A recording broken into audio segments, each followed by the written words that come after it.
Gracias. Hola, ¿cómo están? Bienvenidos, de verdad, bienvenidos a este primer webinar de la Asociación Latinoamericana para el Control de Infecciones.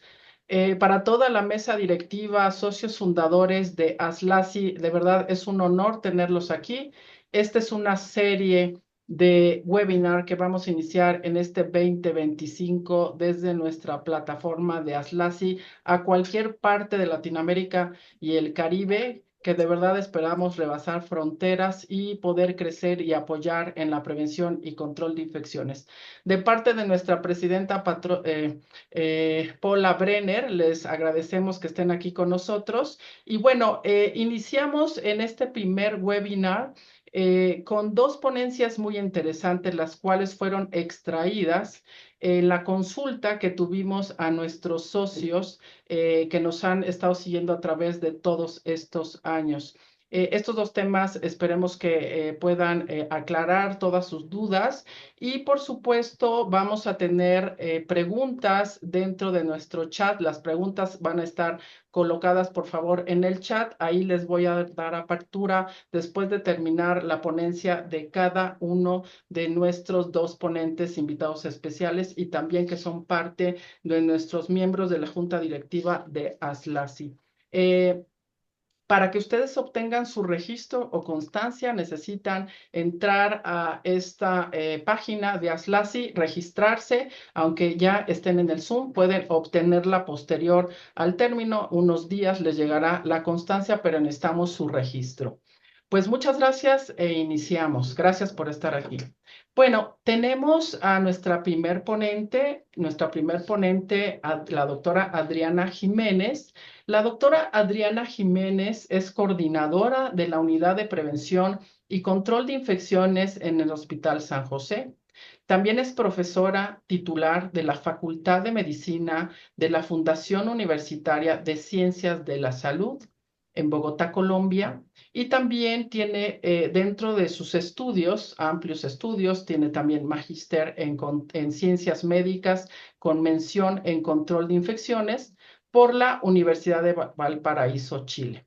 Es también parte de nuestro miembro de junta directiva de la Asociación Latinoamericana para el Control de Infecciones y, por supuesto, también incluido el Caribe. Su ponencia es cómo seleccionar desinfectantes y abrimos el micrófono para que inicie su ponencia. Muchas gracias, doctora, por estar aquí y muchas gracias a todos por estar uniéndose a este primer webinar. Gracias. Hola, ¿cómo están? Buenas noches a todos. Muy emocionada de inaugurar esta serie de webinars organizados por Aslasi. Un paréntesis acá, Patricio, Roxana, veo personas que siguen esperando en sala de espera. Me aparecen para que por favor les demos acceso. Ok, muy bien, muy bien. Entonces, de todos los temas que nos consultan con frecuencia, en el chat escogimos este del programa de limpieza y desinfección porque es un tema que nos están haciendo preguntas constantemente, entonces quisimos seleccionar este tema. Ningún conflicto de interés para declarar en este momento. Yo trabajo en el Hospital de San José de Bogotá, un hospital que este año estamos cumpliendo 100 años, de los cuales yo he hecho 35 parte de la historia de este hospital, entonces me siento súper orgullosa. Esto, hablar de los desinfectantes es un problema que tenemos todos. Todos estamos en esta tormenta, todos tenemos el mismo problema, pero no todos estamos en el mismo barco, porque hay diferencias entre las instituciones, porque hay diferencias de presupuesto. Entonces vamos a tratar de llegar a todos. Vamos a atacar todos estos temas que ustedes están viendo allí. Y vamos a empezar por el impacto de la limpieza y desinfección. Yo no sé en sus países, pero acá en Colombia es frecuente oír exclamaciones como le pegaron una bacteria en el hospital, ¿sí? El paciente murió, fue por la bacteria que le llegaron y no por su enfermedad de base. Y pues los hospitales debemos demostrar que hacemos todo lo posible desde control de infecciones para evitar que los pacientes se infecten al interior de una institución. Los microorganismos permanecen mucho tiempo en las superficies del hospital. Es como si cada hospital tuviera su propio zoológico. Y nosotros pues sabemos, claro, de las bacterias esporuladas, pero es que no solo las esporuladas son las que nos dan problema, sino fíjense, bacterias como una Klebsiella puede durar más de 30 meses en las superficies. Entonces siempre hay que estar implementando estos programas de limpieza y desinfección. Después de un único contacto con una superficie, unas manos pueden llevar a otra superficie con una probabilidad del 40 al 52%, dependiendo del microorganismo. Y este estudio es bastante interesante, es un estudio reciente donde dice cuál es el riesgo que tiene un paciente de contraer un microorganismo cuando previamente su habitación estaba habitada por otro paciente que tenía este microorganismo y el RR calculado para este microorganismo, para ese riesgo es de 2.14 veces y eso es bastante. Este ejercicio, este estudio me encanta porque algunos dicen, ¿y para qué echarle desinfectante a un piso? ¿Cierto? ¿Qué tiene que ver el piso de la institución? Entonces, este estudio me encanta porque fue un hospital en Estados Unidos donde sembraron un virus no patógeno en una habitación y miraron, iban mirando qué iba pasando con el transcurrir de los días y esto fue lo que encontraron. Al día 2, al día 3 estaba en el cuarto continuo, estaban en las superficies de los cuartos de los pacientes de al lado. ¿Y por qué ocurre esto? Porque nosotros llevamos los microorganismos en los zapatos. Cuando ajustamos nuestros zapatos, estamos contaminando nuestras manos y vamos sembrando los microorganismos. Entonces, mantener una microbiota controlada, incluso en los pisos, va a ser importante. Es importante, sirve para algo, pues con evidencia, ¿no? Hay un sentido lógico que sí sirve. Este estudio, donde solo implementaron una persona de limpieza adicional en ese horario, de lunes a viernes, y con eso lograron reducir las infecciones y miren la cantidad de dinero que se ahorraron. Este estudio, ténganlo en cuenta para sus instituciones, para sus gerentes, cuando piensan que están invirtiendo mucho, muéstrenles cómo pueden ahorrar. ¿Cómo comprender los desinfectantes? Un desinfectante no sirve para todo, un vestido no sirve para todo ni nos va a servir para todo, por eso hay diferencias entre cada uno. No es lo mismo el desinfectante que usted usa en su casa que en un ambiente hospitalario.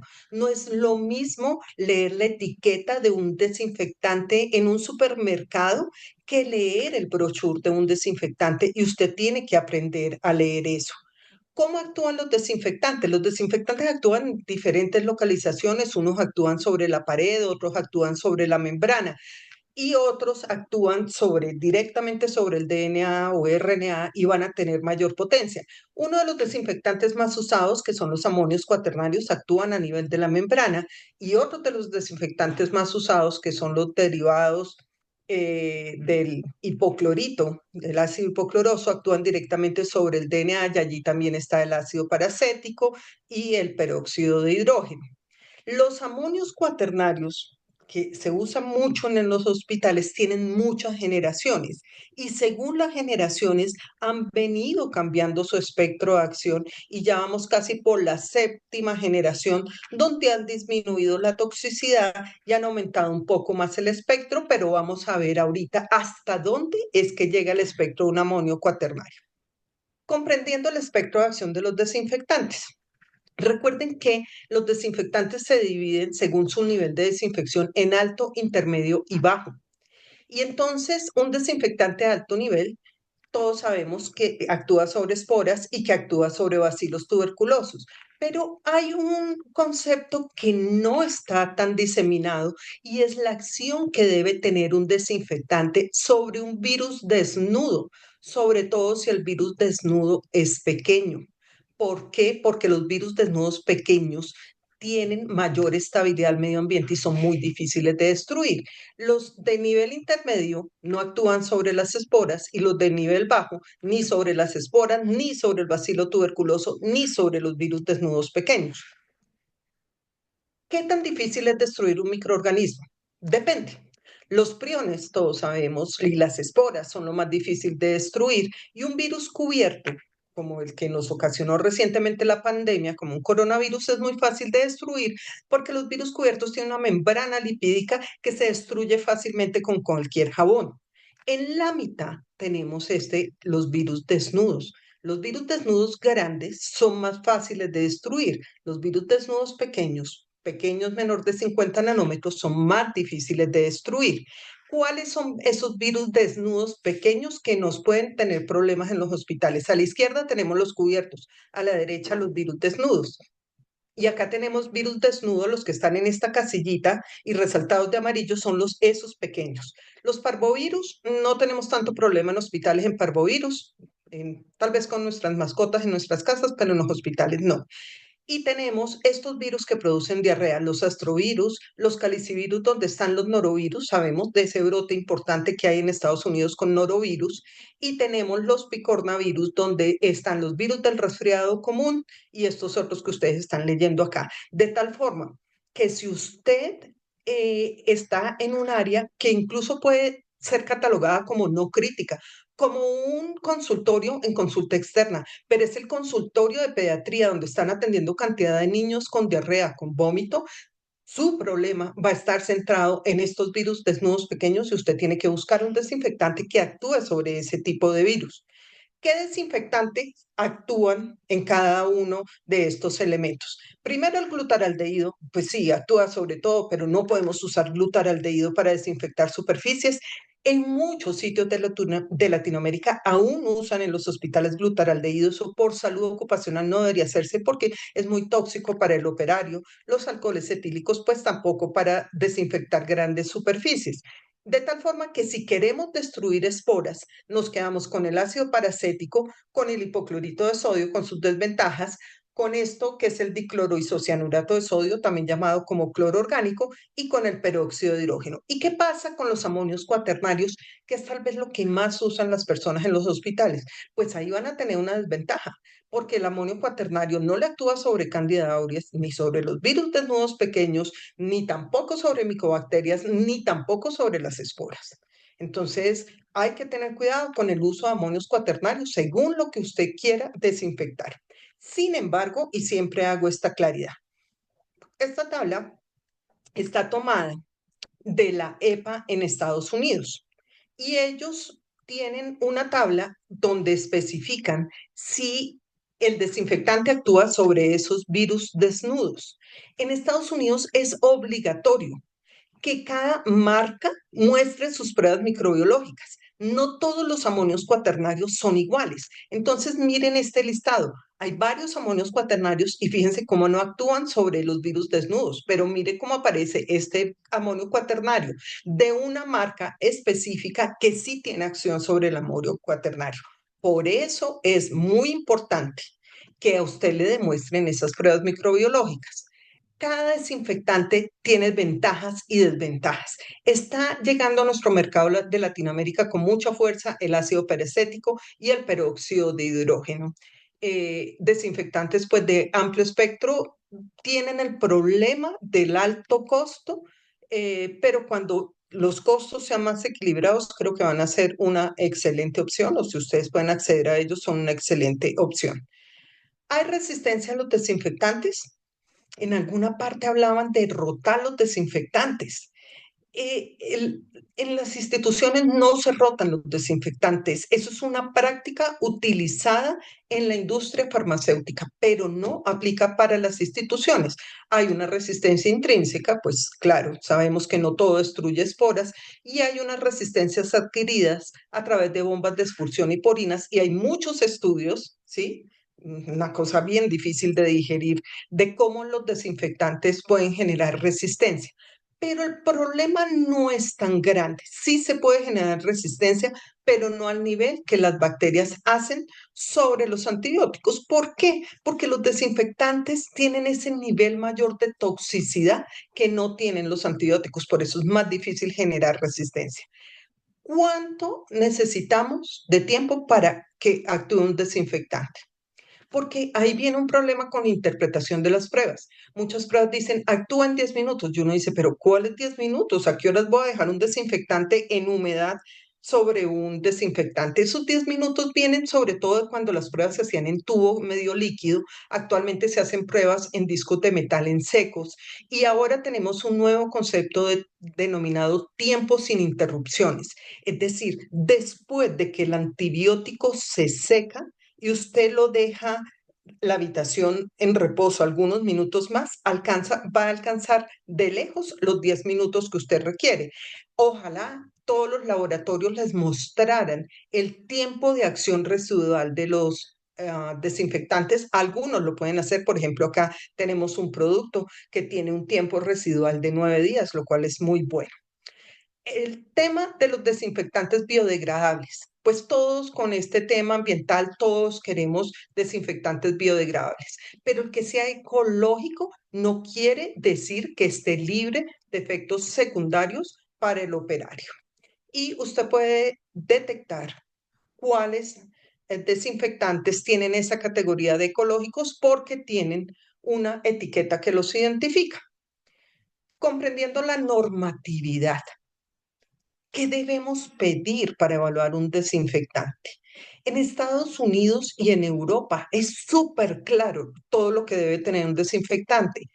En América, en Latinoamérica, la norma no es tan estricta. Acá tenemos la notificación sanitaria obligatoria que rige para toda la comunidad andina, pero aplica para productos de higiene doméstica. Lo cierto es que en Latinoamérica un gran faltante en la normatividad de los desinfectantes es que no obliga al desinfectante a proveer las pruebas microbiológicas que certifiquen que sí están destruyendo lo que dicen que van a destruir. A ustedes les van a entregar unos brochures divinos, unos insertos divinos, donde dice que su producto X mata esporas, bacterias, todos estos virus. ¿Por qué? Porque lo copiaron de otro producto que tiene esa propiedad, pero que se ha copiado no quiere decir que esté actuando igual que el otro producto. Entonces, deben pedir las pruebas, porque es que si usted solo cree en ese inserto que le están mostrando, va a terminar pasándole, como cuando uno compra cosas por internet, ¿cierto? Que uno pide una cosa y después resulta en la realidad, resulta ser otra cosa. ¿Qué pruebas deje de solicitar? Pues pida las pruebas para esporas, pida las pruebas para micobacterios. No le van a hacer micobacterium tuberculosis, tranquilos. Le prueban es contra Mycobacterium tertium o otra especie de Mycobacterium, lo cual está bien. Pida las pruebas contra virus, los grandes, y pida también las pruebas contra pequeños. Pida las pruebas contra Candida auris, porque un problema con Candida auris es que es resistente a muchos desinfectantes. Entonces, ¿qué le van a entregar? Le van a entregar algo como esto. Son unas pruebas. Usted puede pedirle a su microbiólogo que le ayude de pronto a interpretar estas pruebas, donde está la norma europea, donde está la norma americana, y le dice, por ejemplo, destruye Clostridium difficile, destruye Mycobacterium tertium, Candida auris, y acá miren cómo testearon contra norovirus, que es ese virus desnudo pequeño, y con eso usted está tranquilo. Hay incluso algunos desinfectantes que le muestran que son activos frente a biopelículas, que va a ser muy importante, sobre todo en el tema de limpieza y desinfección de desagües. Acostúmbrense a pedir esas pruebas. Desafortunadamente, la mayoría de productos de producción nacional en sus países no lo van a poder aportar porque en los laboratorios no tienen cómo hacer las pruebas, pero no les cuesta nada mandar una prueba a Europa o Estados Unidos. ¿Qué pasa cuando usted tiene un virus emergente como el coronavirus? ¿Cuál desinfectante es el que yo debo usar? Siempre, veamos un ejemplo, siempre debo ir como un nivel superior. Por ejemplo, con viruela símica y coronavirus, que eran virus cubiertos que se destruyen más fácil, entonces el desinfectante debería demostrar que mataba un virus desnudo. Si su virus emergente, por ejemplo, el norovirus, que es un virus desnudo acá pequeño, para yo saber que sí destruye el norovirus, me tiene que mostrar el desinfectante que mate 2 virus desnudos pequeños. Y así usted está tranquilo. Cuando estábamos en pandemia, la EPA tenía el listado de los desinfectantes que tenían las pruebas para destruir coronavirus. ¿Cómo selecciono un desinfectante? Debo tener en cuenta todas estas características. ¿En qué área lo va a aplicar? Es que no es tan sencillo como decir en área crítica quiero un esporulado. No, como les mencioné, y si usted está en consulta externa o está en un pabellón de pediatría que tal vez no es un área crítica, pero tiene esta cantidad de pacientes con diarrea, pues tiene que buscar un desinfectante que tenga un amplio espectro. Problema de Candida auris. Recuerden que Candida auris así no lo están detectando porque los equipos automatizados no detectan Candida auris. No quiere decir que usted no tenga el problema y después se da cuenta cuando ya se lo identifiquen que está frente a un brote. ¿Por qué? Porque no pudo desinfectar adecuadamente sus áreas. Las propiedades del desinfectante ideal son larguísimas. Sería el mundo ideal todo lo que ustedes están leyendo acá, ¿cierto? Muchas características debe tener el desinfectante ideal. Yo les recomiendo este manual que nosotros hicimos entre Secretaría de Salud de Bogotá y la Asociación Colombiana de Infectología. Ahí hay una cantidad de contenido teórico, estas partes de microbiología bien explicado, la parte de espectro. Ese manual lo encuentran en la página de ASLASI, allí lo pueden consultar, pero específicamente allí le va a decir qué tiene que pedir para el desinfectante. Pídale la ficha técnica, eso lo tienen todos. Pida la hoja de seguridad, lo deben tener casi todos. Pero cuando pida las pruebas microbiológicas, como les digo, ahí es donde seguramente muchos no van a poder cumplir. En ese manual nosotros hicimos una tabla. ¿Por qué es importante tener estas tablas de comparación de los productos? Estos son todas las características que evaluamos, 16 puntos que están acá y tienen un puntaje cada uno. Porque de pronto usted juiciosamente eligió un desinfectante, pero después vienen las personas de compras, viene otro proveedor, que este está más económico, que si hay conflictos de interés, que si no hay conflictos de interés. Entonces, para tenerlo de manera objetiva, usted tiene esta tabla donde puede comparar las características de los dos desinfectantes y le va dando un punto según cumplan o no. De esos puntos van desde 1 a 10. No cumple, cumple parcialmente o cumple. Y al sumar, acá le va a dar un total. Y al darle el total, usted puede tener con un parámetro objetivo cuál es el mejor desinfectante que tiene para seleccionar. En conclusión, el tema de los desinfectantes no es un tema menor.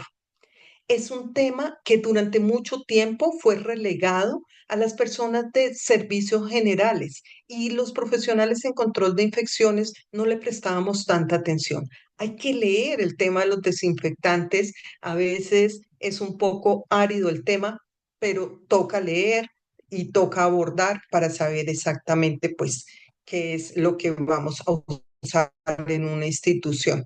Muchas gracias a todos por estar acá. Muchas gracias a ustedes. Yo siempre sigo llamándoles los héroes de la pandemia, los cuales ya muchas personas no nos reconocen, ¿sí? Ese papel tan importante, pero entre nosotros pues sí recordamos todo lo que vivimos y todo lo que le aportamos a la sociedad. Muchísimas gracias por estar acá y muchas gracias por haberme escuchado.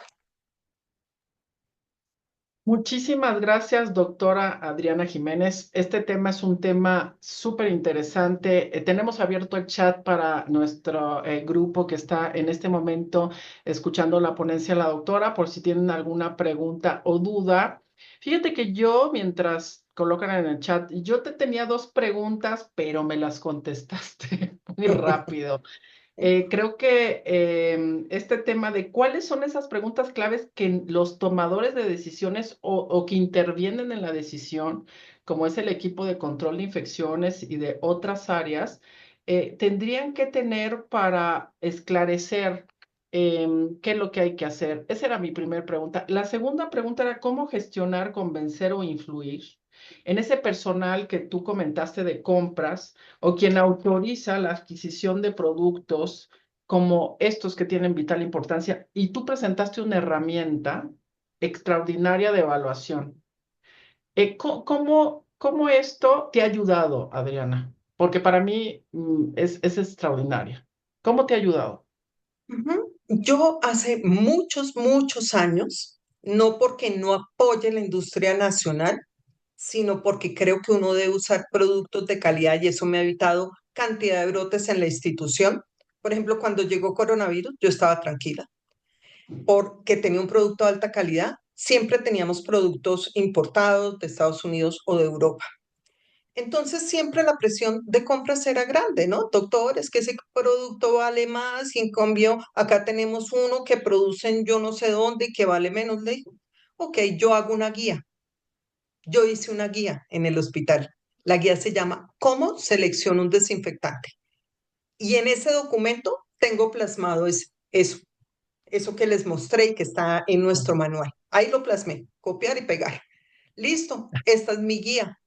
¿Cierto? Yo le evalúo su desinfectante. Todos los que quieran, yo se los evalúo y les pongo el Claro. puntaje. Y ante eso, ante esa forma de evaluar tan contundente, no hay duda.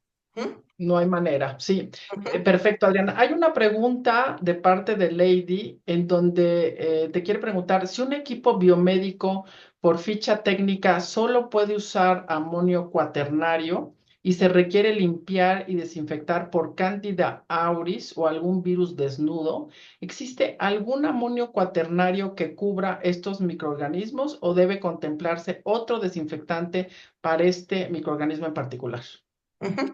Hay amonios cuaternarios, como el que yo les mostré, que tiene el listado de EPA, que tienen un espectro más grande. No es por la generación, que no los convenzan que es de séptima o de mil generación. No, es porque usualmente o les adicionan un alcohol o les adicionan una biguanidina y eso abre mucho el espectro. Entonces, un amonio cuaternario pudiera usarse, pero con pruebas. El problema es que muchos equipos biomédicos no son muy específicos en qué desinfectante se debe usar. Yo lo que recomiendo es que tengan un desinfectante que tenga una aprobación para usar sobre equipos biomédicos. En el caso, por ejemplo, de Colombia, nosotros tenemos, debe ser aprobado para equipos biomédicos y debe ser aprobado para superficies.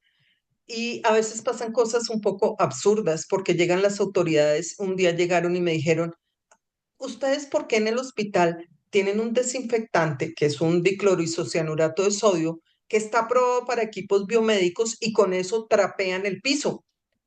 Yo le dije, "Pues, ¿cuál es el problema? ¿Sí? Claro. ¿Acaso es que el piso se va a dañar o qué le va a pasar? ¿Sí? Y que tenga las dos aprobaciones me facilita, porque puedo usar un solo producto para todo y eso es más fácil en educación para el personal de limpieza. Claro, claro, Adriana. Gracias por tu respuesta. Seguramente Lady quedó satisfecha con este punto. Otra pregunta de Diego es, ¿cuáles son las ventajas de los productos 2 en uno para limpieza y desinfección versus los productos individuales? ¿Son en realidad costo efectivos? Ujú. Ojo con el término dos en uno. Dos en uno no quiere decir que con una sola pasada hagan las dos cosas. Igual le tienes que hacer las dos pasadas. Lo que pasa es que te sirve para hacer las dos cosas un solo producto.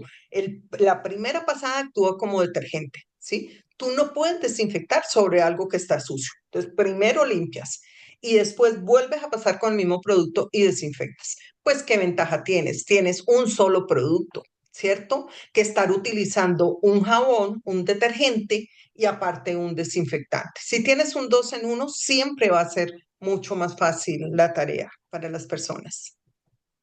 Muchas gracias, Adriana. Gracias, Diego, también. Entonces, creo que al final tendríamos que preguntarnos, ¿es eficaz contra una amplia gama de patógenos? ¿Cumple las normativas? Si es que en nuestros países existen. En Colombia, como tú decías, existe una guía y que nos puede servir para Latinoamérica y a tropicalizarla de acuerdo al país. ¿Es seguro para los pacientes y el personal? ¿Es adecuado para las superficies y materiales a tratar? ¿Cuál es este tiempo de contacto? ¿Es fácil de usar? Es ecológico por el tema de hoy, los ODS, es resistente a la formación de resistencia microbiana y si ofrece el fabricante lo que tú muy puntualmente acabas de expresar. Excelente, tu ponencia. Muchas gracias, Adriana. No tenemos más pregunta de nuestro foro. Gracias por estar aquí, por compartir todo lo que has hecho y que en Latinoamérica podamos implementar estas buenas prácticas. Muchas gracias, Adriana. Te Muchas agradezco. gracias. Gracias. Bueno, si continuamos con nuestro programa, tenemos nuestro siguiente ponente. Nuestro siguiente ponente es el doctor Marcelo Carneiro. El doctor Marcelo Carneiro de Brasil es profesor de enfermedades infecciosas en microbiología en la Universidad de Santa Cruz do Sul, Brasil. Él tiene magíster en microbiología así como doctor en medicina y fue expresidente, es expresidente, perdón, de la Asociación de Control de Infecciones de Brasil.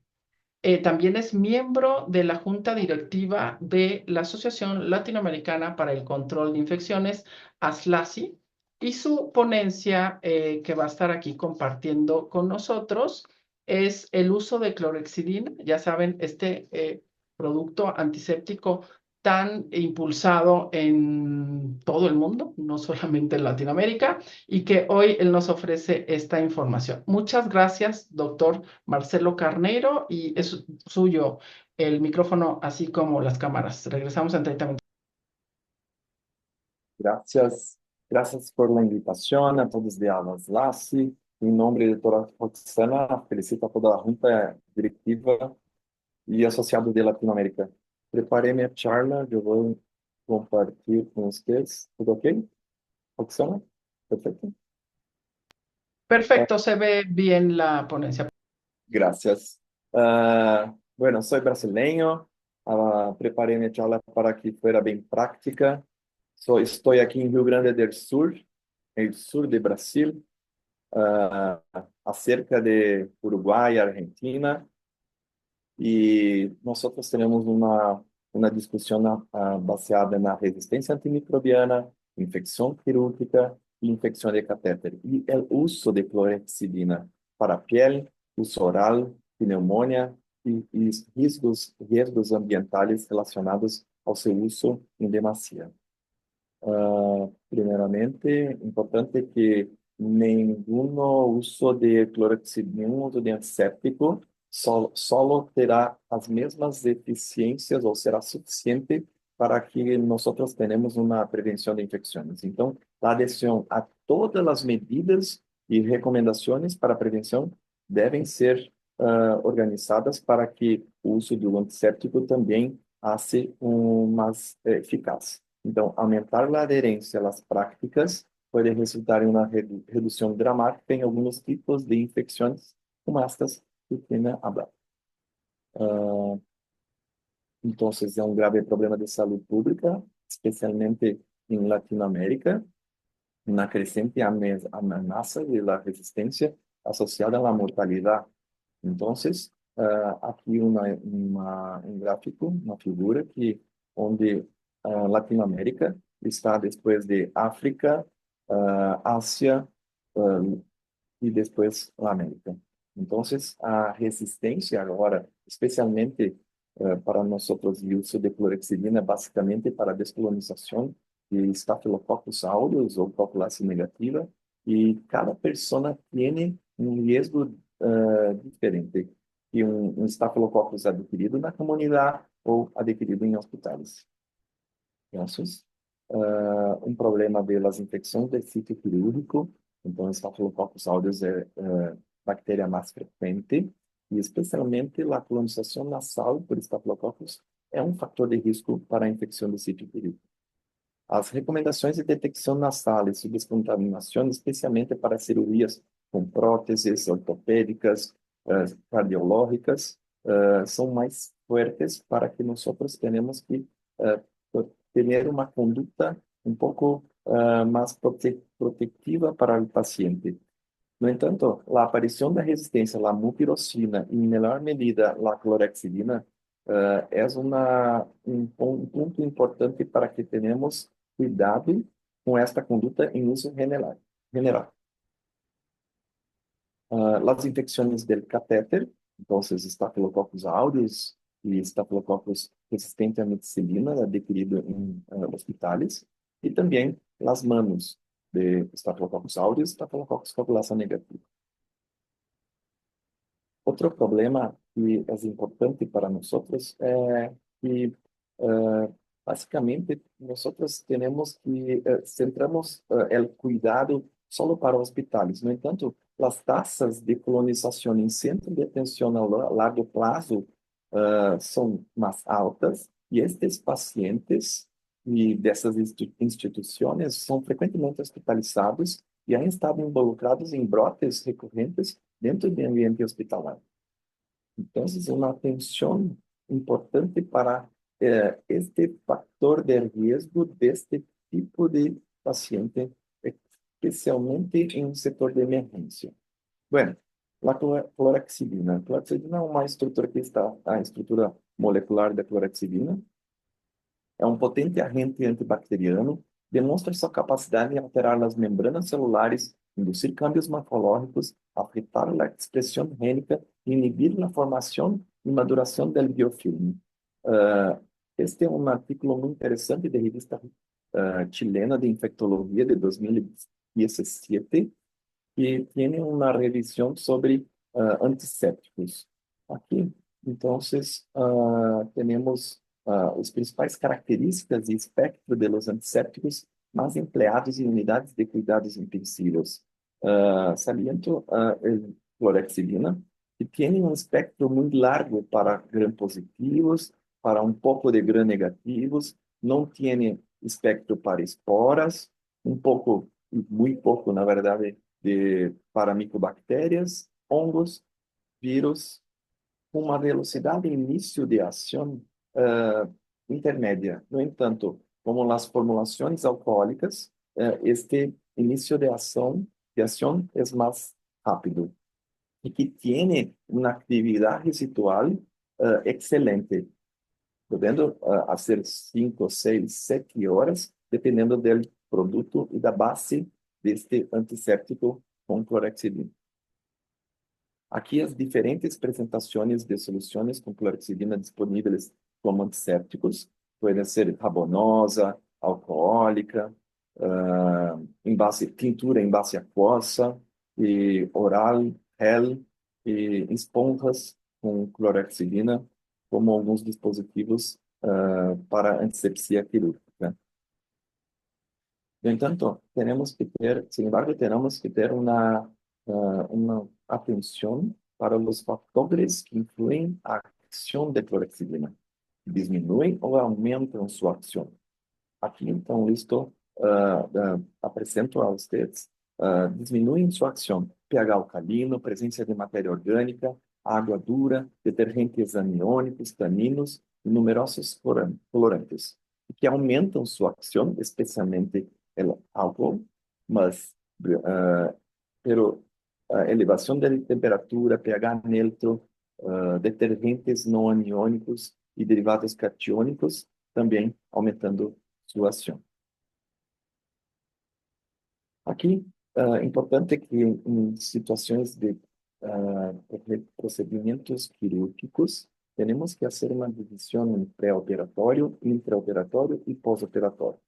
A clorexidina, um conjunto de pacotes, de bandos para diminuir o risco de infecção, como banho com clorexidina a 2%, no intraoperatório, a preparação, solução alcoólica de 2% para preparo da pele, e em pós-operatório, banho e limpeza de ferida quirúrgica com solução alcoólica 2% de clorexidina. Importante também a pele, mas não a pele cirúrgica, as manos de los cirujanos e de los profissionais.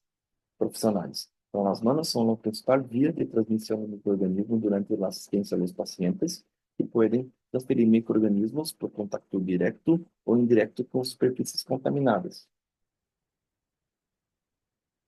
Outro risco é a questão de catéteres e outros procedimentos invasivos desses pacientes, e a clorexidina reduz o risco de infecção em torrente sanguínea em aproximadamente 48%. Bueno, uso de clorexidina para piel em banho é uma das estratégias mais eficazes para reduzir a colonização microbiana e o risco de infecção subsequente, tanto em pacientes colonizados como na transmissão a outros pacientes. É um banho rutinário, cada vez mais para diminuir a carga microbiana na pele e reduzir o risco de colonização e infecção, especialmente em unidade de tratamento intensivo. É uma ferramenta estabelecida para combater infecções associadas à atenção médica em torno de cuidados agudos, especialmente nesse, onde o uso de dispositivos invasivos é mais frequente, especialmente catéteres venosos centrais e catéteres urinários. Concentrações, no entanto, sin embargo, concentrações mais altas podem inibir o crescimento, colonização da microbiana pelos pacientes, especialmente de bactérias gram-positivas, e em muito menor medida de espécies de Cândida e bactérias gram-negativas. Algumas perguntas que ainda existem dúvidas que são: qual é a frequência de necessidade de banhos? Outra, a necessidade de banhos para colonização por estafilococcus é diferente de bactérias gram-negativas ou necessita de um produto descolonizador diferente? Qual é o papel dos banhos constantes de clorexidina para lograr certas concentrações, para inibir a transmissão de paciente a paciente? É eficaz apenas protetiva para o paciente ou para outros pacientes e diminuir a transmissão cruzada? Qual é o tempo máximo entre banhos, además de limites específicos para as concentrações em la piel, para manter a efetividade? E com isso, temos um processo mais preciso. Portanto, êxito do banho e práticas diárias de controle de infecções dependem da consistência, que pode ser variada e a menudo se combina com outras intervenções. Então, a estandarização e a coerência do banho e da prática do profissional. Como dito, banho ele reduz infecções causadas por bactérias positivas e também por enterococos resistentes à vancomicina, que é uma importante agente de gram-positivo em algumas UTIs e em alguns hospitais, especialmente brasileiros. Sin embargo, os estudos sobre bactérias gram-negativas, como enterobacteriais resistentes a lactobacterêmicos, ainda os estudos são limitados para sua eficácia.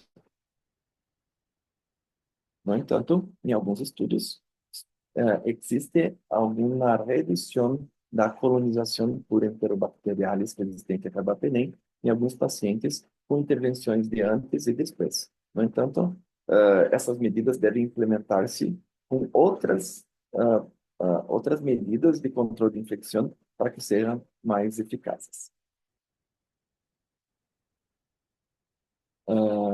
Uma pergunta muito frequente é que o risco de reações alérgicas cutâneas, e muitos estudos não têm nenhum impacto significativo sobre as alergias cutâneas pelo uso repetido de clorexidina em banho de pacientes em UTI, em unidade intensiva de cuidados intensivos. Quanto à pele, pero agora nasal, a clorexidina e o PVP têm igual eficácia em descolonização nasal antes de cirurgia transfenoidal, pero o clorexidina parece ter vantagens relacionadas à comodidade em termos de menos irritação nasal, menos amplitude e menor coloração intranasal comparado com iodo. Uma pergunta sobre uso de clorexidina oral, se é a favor ou não é a favor. Estes dois artigos descrevem que ainda existem dúvidas sobre o uso discriminado ou disseminado em todos os pacientes de unidade de tratamento intensivo. para pneumonia. No entanto, não existe nenhuma comprovação mais robusta que seja fuerte para uso para reduzir a taxa de pneumonia associada à ventilação em todos os pacientes críticos enfermos. Algum grupo de pacientes, como cirurgia cardíacas e outros, parece haver uma força maior para que o uso seja encorajado. Pero ainda temos algumas dúvidas e os benefícios potenciais da clorexidina ainda devem ser mais estudados e serem analisados de forma mais particular. No entanto, temos também riesgo ambiental. Esse estudo de Brasil, Camerún e Madagascar que tem um objetivo de avaliar quais os resíduos de antibióticos e clorexidina em água hospitalária. E se mostrou que foi encontrada genes que codificam resistência à clorexidina na água de efluentes hospitalares. Então, um cuidado mais forte para que o uso de antissépticos seja mais restrito a situações onde exista uma evidência maior. Muitas gracias. Espero ter me feito entender e compreender melhor e fico disposto a perguntas. Gracias. Muchísimas gracias, Marcelo, por tu ponencia. Creo que este tema de clorexidina en toda Latinoamérica se ha estado impulsando fuertemente por sus beneficios que puede tener, pero siempre debemos de tener en claro, ¿no? En qué circunstancias, con qué pacientes y qué tendríamos que estar realizando para esto. Abrimos el panel para nuestros participantes, preguntas que tengan en relación al uso de la clorexidina. Y a todas estas preguntas que nos hacemos para poder decidir. Yo te quería hacer una pregunta mientras nuestro panel, bueno, ya hay una pregunta antes de que yo lance hacia ti. Nos pregunta Martín Bustamante, primero te agradece tu ponencia y pregunta, ¿cuál es la diferencia entre la clorexidina y la polihexanida? Entonces, en Brasil nosotros no tenemos polihexanida, entonces no tengo como hablar la diferencia. Entonces, como tiene sido hablado anteriormente por Adriana, en Brasil nosotros tenemos algunas padronizaciones con uso de antisépticos para piel en ambiente hospitalario. Y nosotros tenemos entonces clorexidina a base de álcool, aquosa para piel y yodo, solo. Claro, depende, yo creo, el tema del país para este punto. Tenemos otra pregunta en relación a este tema y la pregunta de Olivia es, ¿cuál es el uso adecuado de la clorexidina para el aseo bucal? ¿Cuál debe de ser? Me imagino que en relación a las lesiones que pudieran llegar a existir en los pacientes que utilizamos clorexidina bucal, ¿no? Oral. Sí, tiene la presentación en gel y oral, né? Solución oral, y de 0,012%. Entonces, una concentración más baja que existe, y porque la absorción de la mucosa de la boca puede ser mayor do que da piel. Perfecto. Tenemos otras preguntas en relación a, bueno, te agradecen desde Brasil, en portugués, pero es lo que entiendo, que te agradecen desde Brasil tu ponencia. Y otra pregunta es, ¿se realiza cepillado y enjuague con clorexidina al 0.12%. ¿Qué recomiendas? ¿O solución salina al 0.9 o agua bidestilada? Todos estos tres opciones para prevención de neumonía asociada a ventilación. ¿Qué es lo que tú recomiendas de estos tres? ¿Agua bidestilada, solución salina al 0.9 o la clorexidina al 0.12%? Para a boca, para prevención de eh, neumonía de y neumonía asociada a ventilación. ventilación. Sería 0.12. Una Punto 2. son más baja, pero nosotros tenemos una discusión sobre la necesidad de uso para todos los pacientes. Pienso que nosotros tenemos que ser un poco más restrictivo para uso en pacientes con riesgo de ventilación mecânica más prolongada, com riesgo maior, pelo riesgo de resistência à clorexidina em ambiente hospitalar. Ok, entonces el punto sería aquí en base a el paciente, el tiempo de duración del apoyo ventilatorio invasivo para poder hacer esta intervención. Muy bien. Otra pregunta, Marcelo, tienes bastantes preguntas, en el chat. Bueno, te felicitan, Malena, excelente exposición. Y la pregunta es, con relación al uso de clorexidina en piel, ¿existe riesgo de citotoxicidad a partir de la concentración o tiempo de exposición? Então, estudos e as empresas de Brasil, de Estados Unidos, têm riesgo muito baixo para o riesgo de alergia cutânea ou de riesgo para que tenha uma lesión de piel más extensa. Creo que para recém-nacidos, para esse riesgo é maior e a persistência. ¿No? Sin embargo, tiene formulaciones de clorexidina con adhesivo para piel en procedimientos de cirugía cardíaca, de columna, y el riesgo es muy bajo, pero tenemos que tener una atención para que el uso en demasiado puede ter un riesgo mayor. Entonces, la sensibilidad de todas las personas no son tan fáciles de serem analizadas. Entonces, una atención para el uso, una vigiar el uso y la concentración dependiendo del paciente, especialmente crianças, niños. Muy bien.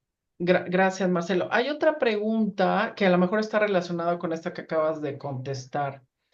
Nos preguntan de Brasil, primero excelente presentación, y hace tiempo se asoció la clorexidina con la aracnoiditis en la anestesia espinal. La pregunta para ti es si hoy es seguro el uso de clorexidina en relación a este tema. Muy importante. Roxana, todo antisséptico tiene una acción mejor cuando tenemos que dar tiempo para que hace efecto. Entonces, el efecto de todo producto alcohólico es cuando álcool uh, uh, no tiene más el volátil, ¿no? Entonces, y la impregnación de la clorexidina creo que es un riesgo muy mayor cuando está, ¿cómo se llama? Molhado. ¿Eh? Unida, ajá. ¿Entiendes? Cuando la clorina tiene alcohol. Yes, sí, perdón. Perdón. Sí. Entonces, creo que si la práctica de usar antisséptico alcohólico y tener que esperar secar y usar, ahí sí, hacer el procedimiento, el riesgo mejor. Como Silvia también para ojos, para oído, Oídos. sí. Ok, y por última pregunta, la verdad es que son muchas las preguntas. Te voy a hacer una pregunta, pero son dos. ¿Se puede utilizar en pacientes quemados y para aseo genital en caso de catéter urinario? Primero quemados y luego para instalación de Sí. catéter urinario.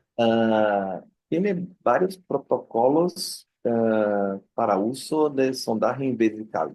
Aquí en Brasil no hay problema quanto ao uso para sondaje y para pacientes quemados que tienen bacterias resistentes, estafilococos resistentes, creo que é um pouco. Eu não tenho experiência com pacientes queimados, pero tenho experiência em ambulatório de heridas crônicas, onde o uso de esponjas com clorexidina Sí, es bueno. Ujú. para feridas crônicas colonizadas e não temos nenhum problema quanto ao uso. Então, Claro, creio que queimados e recém-nascidos é um pouco mais cauteloso. perfecto. La última pregunta, de verdad que son bastantes preguntas y creo que todos fueran preguntas que a lo mejor algunos pueden ser, esto hay evidencia, pero creo que todos debemos de tener mayor conocimiento de un producto que se usa de manera muy común en los hospitales. Y la pregunta que te hacen ¿es más eficaz la descolonización? Ya ves que se utiliza para Staph aureus, descolonizar. ¿Es más eficaz usar clorexidina que la mupirocina para la descolonización Sim, creio que as duas. Descolonização de mupirocina em nasal nasal? e Ujú. banho de pescoço para abaixo com clorexidina. Sí, Ponto. claro, las dos son eficaces, sí, totalmente de acuerdo. Y bueno, en general esas son las preguntas. Hay algunas otras muy relacionadas a lo mismo, pero muy individualizados por paciente o por proceso clínico. Creo yo que este es todo un tema y debemos de todavía aprender más en relación a esto. Creo que la última pregunta, Nicolás, en relación a descolonización de esta fábrica, ya la contestó el doctor Carneiro. Y bueno, doctor Marcelo, muy agradecida por este tema. Creo que en este tema de clorexidina son igual. Las preguntas que nos tenemos que hacer es si es eficaz contra una amplia gama de patógenos, como ya comentaste, Mars, norovirus, si cumple normativas en sus países, que sabemos que en Latinoamérica estamos muy escuetos en normativas en este tema, pero podemos revisar también las que están en Estados Unidos, la misma EPA, si son seguros también para el uso en pacientes y personas, y también en relación a cuál es ese tiempo que tenemos que utilizar, si es excesivo utilizar clorexina, efectos a largo plazo, y si también si puede interferir con otros productos o procedimientos médicos. Creo que son preguntas que nos tenemos que hacer, pero siempre en base a la evidencia científica para poder dar un mejor resultado en la seguridad de nuestros pacientes en el tema de prevención y control de infecciones. No sé si tengas algún comentario, Marcelo. Ah, muitas graças pela invitação. Perdão por mi portunhol, pero creo que la comunicación en Latinoamérica es más difícil para nosotros aquí de Brasil, pero tenemos que hacer, ¿no? Es difícil, mas tenemos que evoluir y nosotros estamos hablando de hoy, ¿tú?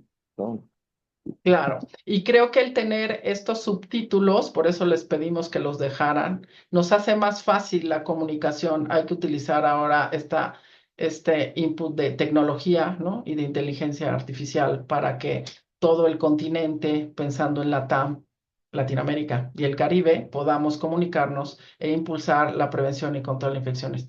Pues, doctora Adriana, muchas gracias. Doctor Marcelo Carneiro, muchísimas gracias.